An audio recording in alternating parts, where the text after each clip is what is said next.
Starting in April, I decided to replay every single From Software game to get myself ready for the upcoming Elden Ring DLC, which, fingers crossed, is getting announced at the Game Awards this year. I had planned to do something similar to this last year before Elden Ring came out, but my computer exploded, so we're doing it now. In the last video, we lit our last primal bonfire and began our siege on Drangleic Castle, slaying everything in our way. Now it's time to start getting weird with it, if I'm being honest. If you enjoyed this episode, by the way, feel free to head down to the description and click the link to watch the last episode of this series and see some of the other stuff we put out on this channel. Also, feel free to subscribe as we post videos from this series every single Tuesday. I hope you guys enjoy. Behind the boss room of the Looking Glass Knight is a big elevator which takes us down to this, frankly, beautiful area, the Shrine of Amana. I then get invaded, but use an unbeatable strategy to take him down. Did you really? Yep, and you want to know what's great? I actually know the key to beating this.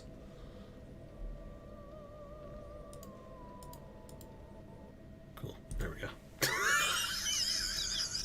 What'd you do? Oh, I opened Task Manager and I closed the game. You know what's funny? I have Task Manager on my third monitor right now. For that exact reason. Yep. Alright, jokes aside, let's start actually talking about this area. Walking from the bonfire will take you to a downwards spiral staircase and to a small room with another staircase and a wooden door on your left. The door just kind of takes you out onto this cliffside pathway that has a couple items and a chest and an enemy, whatever. We're not going to worry about it right now, so we're just going to continue on downwards. After continuing downwards, you can exit out to this area that consists of a thin pathway that's surrounded by water. Be careful when you actually walk in the water. There is ground there, but it's really dark and there are ledges that you can fall off of that are very, very hard to see when you don't have a torch out. On top of this, there's enemies literally everywhere, and let's go ahead and talk about the enemies. The main ones in this section are these water ghoul looking things that do a lot of damage, and of course, because everything in this game does this, they inflict bleed. Along with them are these cleric knight looking guys. I don't know what they're called. They give me a sort of cleric vibe. They aren't a huge problem. They do a lot of damage, but they're slow enough that they don't really cause problems that often. In the center of the area is a small hut with a small girl inside who is actually one of the sirens that you can hear singing as the ambient noise of this area. Fun fact, they're also the daughters of Gravelord Naito, the boss from Dark Souls 1. That's interesting. I don't know how you would ever put that together just from playing the game, but that's a thing. We fight through the rest of this first little section and enter this cave that's full of poison bugs and more of the ghouls. Nothing super crazy. Pushing past the fog wall, though, opens up into this, again, very pretty looking area. But unfortunately, this is where the Shrine of Amana starts to turn into the Shrine of complete BS. Quick side note, the Twitch compression from the stream that this was taken from was horrible on this day specifically. So a lot of the Shrine of Amana footage is kind of pixely. I'm sorry if that ruins the experience, but there's honestly nothing much I can do about it.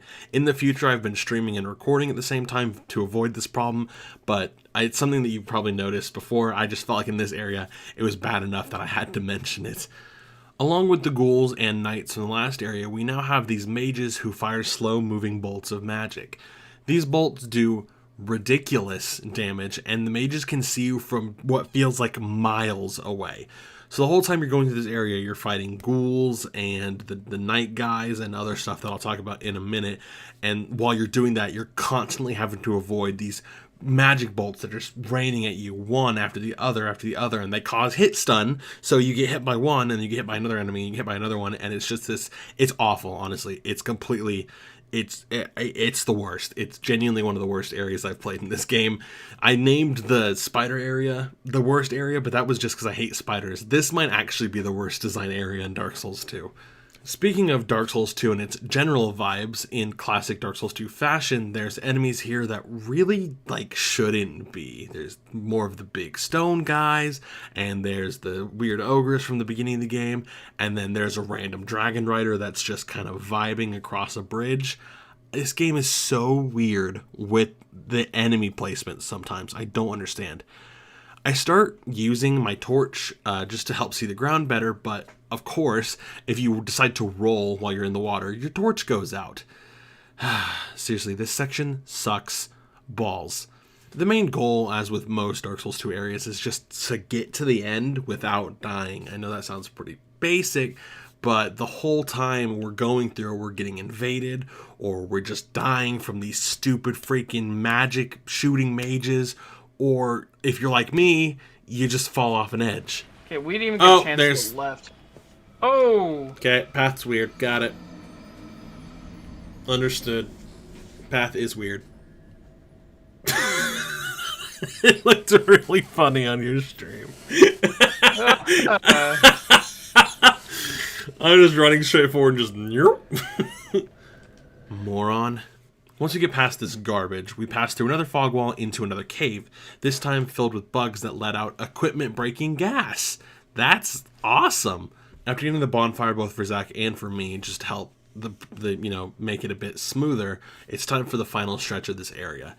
The cave opens out into another outside area, and it's this like big circle with like 15 enemies on it. It's ridiculous. But once you manage to kill all of them, all that's left is a little narrow path, which of course has water ghouls just hiding ready to ambush you. And then once you're done with that, it's time to fight seriously one of the coolest looking bosses in this game, the Demon of Song. Zero? Oh my fuck. Is he the one singing? Ew! Whoa. So you can only damage that part of him. I hate this. Why? Is it really scaring you? I think it's pretty fucking cool, actually. No, like, that did so much damage to me. Oh. Holy shit. That one jumped in half my health.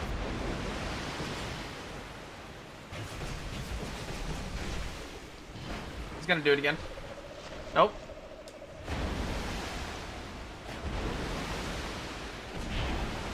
Ow. Oh. I think he's actually really fucking cool looking. No, he's definitely fucking cool. He's like he's like a baby tadpole. But no, he took over the tadpole's body and just fully merged into the frog and became the frog. Can I call him Kermit? Probably not. I feel like he'd take offense to that personally. Ow! We're calling this guy badass as fuck, and Kermit would take offense? Bro, I can't even get close to him to do damage. Well, he's not. He's just fucking sitting here, menacingly. He's gonna charge again. My lightning went down. Hey, he's on me. You have time to buff.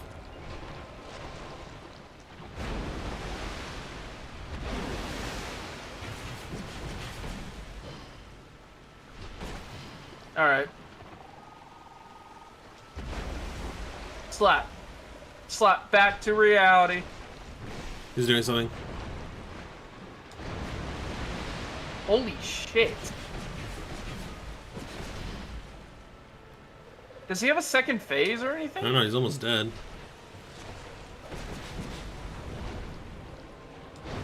Bro, legit, name a single boss in this game that's had a second phase. Besides, honestly, the giant. And... He almost killed me in one hit. he's dead. That boss design is sick as hell. Anyway, as I sort of mentioned in the clip that you guys watched, the only vulnerable part of him is the skull and arms that he like exposes when he goes to do attacks. His main attacks, as you saw in that fight at least, are like swings and he does like a jump lunge and stuff like that. But when we did my attempt, he did an attack where he like shoots water out of his mouth, which I assume is just a thing to attack when you're standing far away from him, trying to like stand back and shoot him with magic. I don't know.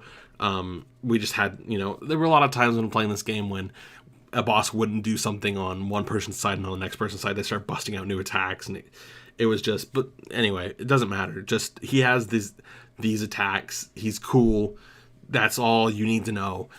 He didn't give me and Zach too many problems, but this is, once again, another boss that I can't imagine doing by myself. He does so much freaking damage, and it just feels like his hitboxes are weird. I mean, Dark Souls 2 is known for its weird hitboxes, but there were a couple times when I felt like I should have been rolling and I get hit. And before you say anything, my adaptability at this point was like 90, I think. I was kind of only putting points to it. But it's just, he had stupid damage. like ridiculous damage for what level we were. Thankfully, again, we didn't have too many problems with the two of us, but by myself, I can't even imagine going through this area by myself. Anyway, moving on. With the Demon of Song defeated, we can head behind his arena through like this little, I don't know, there's like a swamp area where there's some towers, whatever. But once you get through that, you meet with Grandpa Aldia again. That's swell. He drops some more lore and then allows us to enter the next area, the Undead Crypt. Now, for reasons, when I was writing this script, I say reasons unknown to me. I remember why I don't have this footage. So I don't have the footage for like 90% of Undead Crypt, unfortunately. The reason behind this is because I remember we were trying to stream it and my internet was just having absolutely none of it. So not only did the stream not save, but we actually ended up getting to the boss and fighting him, I think, twice on Zach's side before just full giving up because I was lagging so badly. I'm going to explain what I can, but there's just not going to be like footage accompanying it, unfortunately. I'm sorry if that ruins it for you, but again, at the moment, there's nothing I do. We did this back in like May, and it's October, so I don't know. Basically, that's just to tell you why you won't be seeing much footage. But like I said, I'm going to try and explain what I remember as best as I can. The footage also that you're seeing is from the next day, and hey, look, face cam. That's pretty neat. Okay, so I'll try to explain again what I know about this area. So when you enter Undead Crypt, it's super dark and there's like skeletons and stuff. You have to pull levers to light it up, and first of all, this area looks so cool. I remember when you walk out, there's like a bridge, and you can drop down to a platform where the lever that turns on all the lights are. When you turn it on, it opens, and there's like these big statues everywhere, and it looks so cool. You get access to the first bonfire at some point, I think, from climbing a ladder from where you pull the lever, turn the lights. And then you have to go through this like kind of stone graveyard where there's skeletons and there's these bells that if you hit them, they summon enemies, and there's wall ghosts, and then there's also these guys that you wield like big double shields. This area was really cool, honestly. I'm super sad that we don't have the footage from us going through it. And some of you may be thinking, oh, just play through the game again and get footage. I don't got time for that. I barely have. I'm literally recording this voiceover and editing this video the day before this video comes out. I don't have time for that, unfortunately. But that was the main method of this area. When you're at the bonfire, and you walk like back out the door, there's a platform on the other side of this big gap, and you have to activate a bridge to get access to that, and that's where we're going. So from here is when the footage will pick back up. After you cross the bridge that you have now lowered, you enter out into this gigantic hallway that has some more statues and then mages like lining along the sides where the statues are. You come out onto this sort of platform with a staircase that goes down, and underneath that platform, there's a guy who hits a bell, which will constantly respawn the mages that are along the hallway. So Zach stayed behind and kept him busy, which meant just killing him because he also respawns. He just kept killing him over while I cleared out the whole areas. There's all the mages, and then there's two, I think they're called Sylvan Knights. We've seen a couple of them. They were in Drangleic, and they're like random sort of mini bosses, quote unquote, that you encounter. Like there's one in the very first area at guards, the produce symbol, the king door. But there's two of them guarding the fog wall here, and then once all that's done, it's time to fight the next boss, Velstadt. Velstadt. I don't know. It's like Velstadt, the Royal Ages. I'm not gonna lie. On my screen, you're. Oh no, it's lagging. It's 100% lagging. Oh no. Come in! Yeah.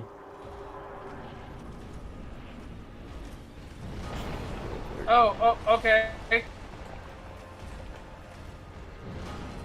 Dude, what the fuck? Okay.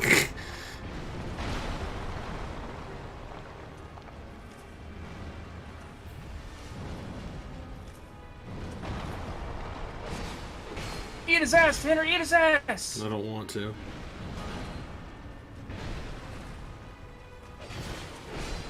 Back up!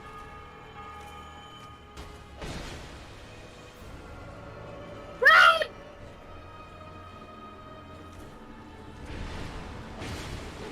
Oh, I did the damage to him. What Ow. the fuck? Yeah, I think he gets a defense buff when he does this. Oh, what? Oh, shit! Oh, no fucking way that shit. Get on me. Is he shooting? Yeah, he is. Oh, fuck, that hit me. He's on me now. He's dead. Yeah! First try? If you played Dark Souls 2, unfortunately, you may know that there's normally a cutscene that plays before that boss fight, because, like I said, we had done it before. I don't have the cutscene footage, unfortunately. And on my side, I just skipped the cutscene because I guess I thought I had the footage from the last session. I don't know why. There was so much going wrong here. But anyway, let me actually talk about Velstadt. He's pretty normal. He has some magic and stuff. He does, again, as does everything at this point in the game, a ridiculous amount of damage. He has quite a bit of health. Our main strategy was just to poison him because the last like 10% of his health bar can get really frustrating to actually deal with once he starts doing all his nonsense.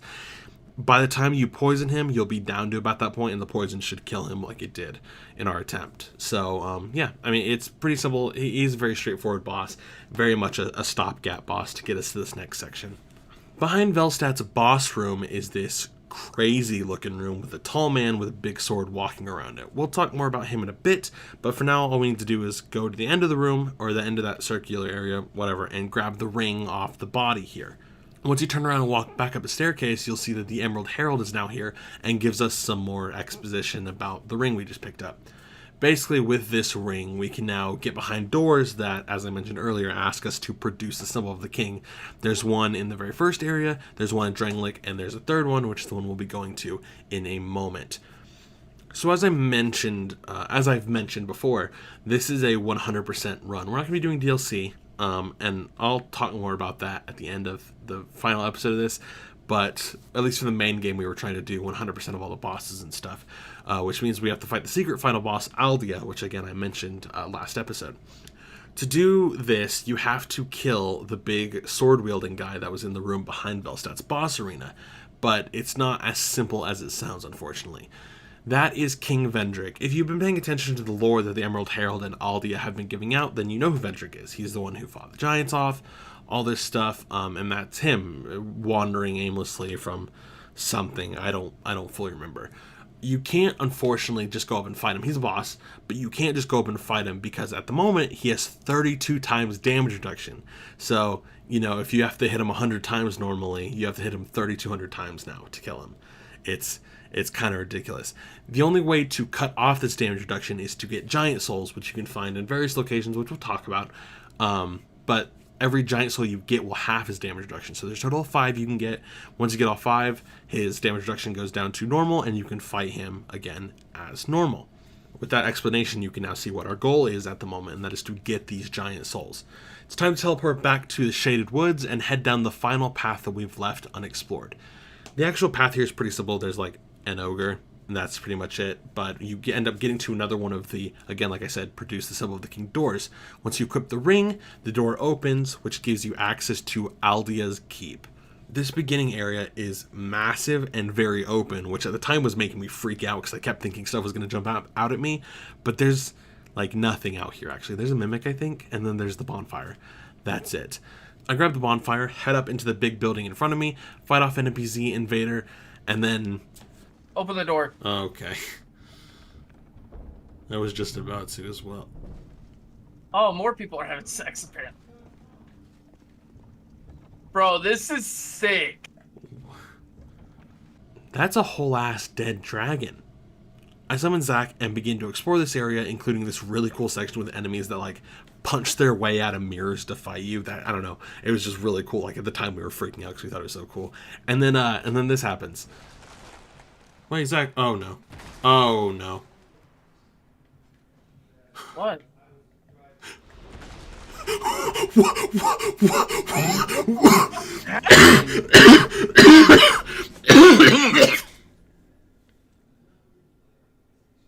It just what? It's back down.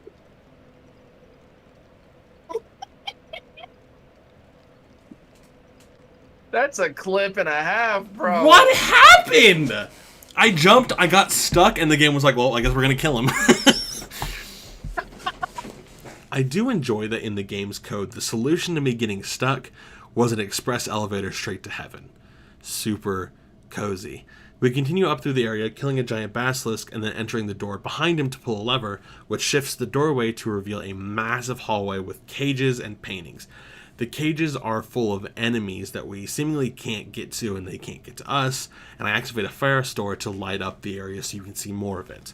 Along the hallways are doorways that lead to different rooms, most of which appear to be laboratories of some kind. Basically, the vibe that I got when I was playing this is that this is some sort of experimental facility, and that's why they have all these different enemies that you've encountered throughout the game locked up in cages. They're meant to be test subjects. And it just has this sort of like creepy vibe going on. There's these like mask-wearing cultist-looking guys, and there's like a pit with like the piss water that breaks down your armor and stuff. This area is really creepy, but I dig the vibe it gave me when I was playing. The first room on the left, actually, the little stairway has a hidden wall that you can bring down that opens a bonfire. And I haven't talked about this much throughout the game, but I really like the way Dark Souls 2 handles a problem that I had with Dark Souls 1. So Dark Souls 1, I feel like, has a big problem with long runs back to boss rooms after you die. So, for example, the one that pops up into my head immediately is in Anor Londo before the Orange Skin and Snow fight. If you die in that boss fight, you have to make that huge run down the elevator, cross the big bridge, into the cathedral, all the way through the cathedral, and then you're at the boss room. That doesn't take into account if you want to summon Solaire and have all the nonsense that I went through when I was trying to do that. There has become a meme in the community now of like the opposite effect of that. So like in Dark Souls 3 and Elden Ring and Bloodborne and stuff, people make jokes about. I think Bloodborne actually probably does it the best, normally just doing shortcuts. But Dark Souls 3 and Elden Ring have the jokes of like, oh, you have a bonfire that's like, you have a bonfire every 2 feet, you know, stuff like that, or a grace if you're playing Elden Ring. I think Dark Souls 2 does it in the best way, where if you look at it from a base level, it looks like it does the same as Dark Souls 1, where there's these huge runs between bosses. For example, in Drangleic, there was that hidden bonfire we got, or here again, there's this hidden bonfire here. And if you don't access these, it looks like you have to make, again, this huge run to the boss room. I like hiding the easier bonfire behind a hidden wall or something, because it's helpful without feeling easy. You know, because you still have to find the bonfires. If you've never played the game before, if you don't have people helping, I did at the time. But if you don't have people helping you, and, you know, it can seem harder than it is, but they still give you these options to make it simpler, which I don't know. I just think it's a cool way to approach it. It's the perfect blend, honestly, of bonfire placement in accordance to boss rooms. Anyway, I'll stop talking about this. At the end of the hallway, once we deal with all the nonsense here, is an ogre behind a locked... Okay! This game sucks. After we kill that asshole, we... Oh, I hear him. Oh! Stop it, game. Stop. Stop it. Cut it out. I'm tired of it. Once both of those assholes are dead, you know, I'm actually just going to leave the rest of the commentary to us from the past. The hitbox of that falling. Make sure not to lock onto the Drake. He goes from... Oh, we're fighting it out. I think we're fighting a boss. Do you have any weakness? Oh my god. You're fucking Lord! What? Bro, this is like probably the most coolest thing I've seen in this game so far. There's so much diverse shit here. Bro, what the fuck? Look at the flat trees. Gotta love it. Yeah, the trees don't look very good. but and neither does the ground. The pillars. Oh, I only have 2 flasks, by the way, so it's... Cool, I only have 6.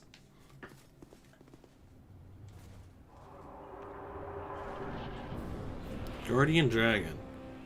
Oh, shit. But... Oh! It's a wyvern!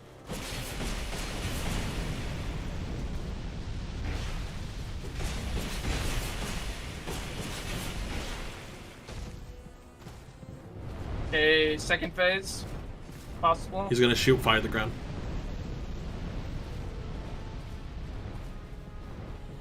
Is he gonna come down?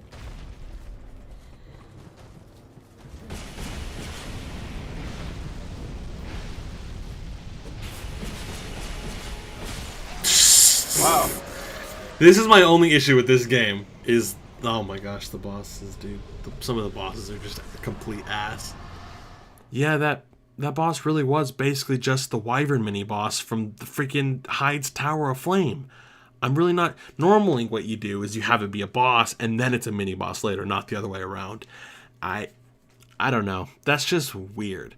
With him dead, though, normally I would give a segue for what is going to happen in the next episode, but I'm actually just going to leave the last words of this to my past self as well.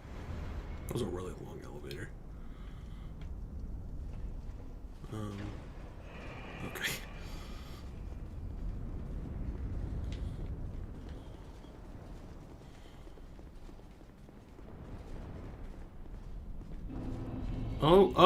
Oh, I'm in Elden Ring now.